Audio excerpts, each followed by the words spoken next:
Good evening and welcome to v.i.b.e. News.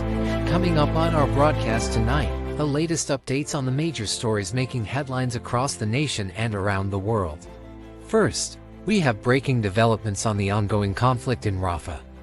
Also tonight, an in-depth look at the economic implications of how U.S. assembles squad of allies to counter China, how it may impact your finances and livelihood.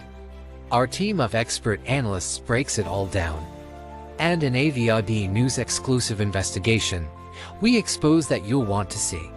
From the heartbreaking to the inspiring, the serious news to lighter stories that embrace humanity, we'll cover it all in fair, balanced and comprehensive reporting as it unfolds. RSAF F-16 training temporarily suspended in wake of Tengah Air Base crash. Thai police arrest American fleeing 25-year jail term, but first, we begin with the top story of the evening. Israel bombarded the city of Rafah in Gaza on Thursday as U.S. President Joe Biden issued his strongest warning yet regarding Israel's military campaign against Hamas.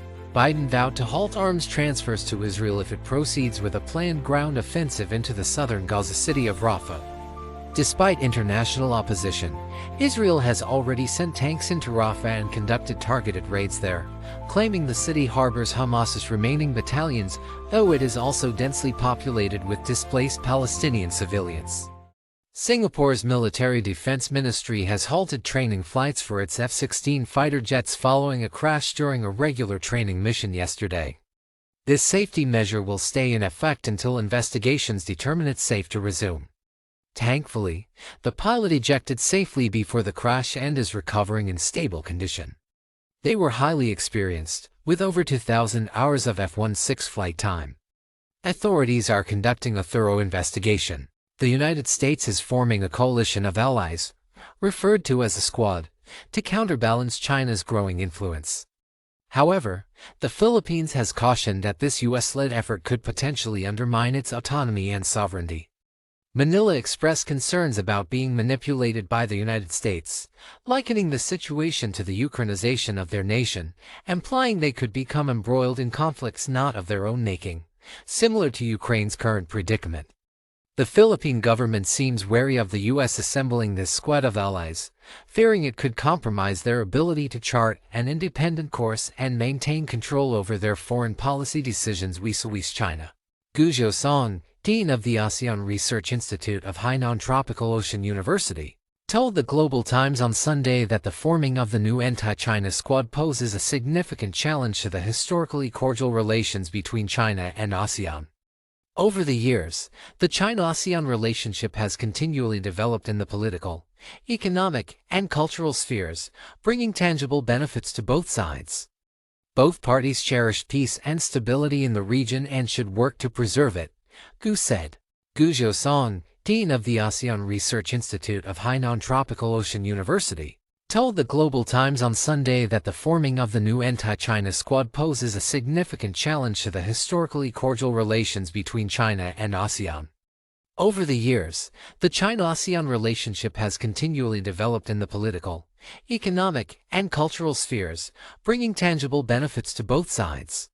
Selva Delano Mutilayer, age 37, was sentenced to at least 25 years in prison by a court in the U.S. state of Oregon in March of this year.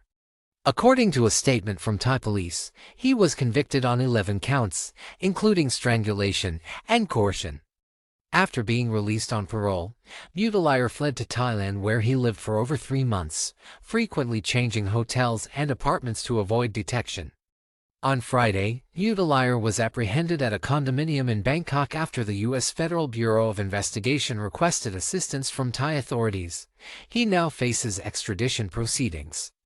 It is believed that Mr. Selva was aware that he was wanted by law enforcement, stated Korkiatwathi Jamnong, a senior officer with Thailand's Human Trafficking Prevention and Suppression Unit, during a press conference. Korkiat added that Thai police were concerned Mutilayer could perpetrate similar acts of sexual violence within Thailand as he had committed in the United States. And that does it for this edition of v.i.b.e. News. Before we go, a reminder to stay with us online at and on our mobile apps for the very latest updates as these stories continue to develop. We'll also have extended interviews, in-depth analysis, and exclusive digital content you won't see anywhere else. For all of us here at v.i.b.e. News, thank you for watching and trusting us to deliver the news that matters most. Whatever is happening in your community and around the world, we remain committed to keeping you informed with fair, accurate, and insightful reporting every single day.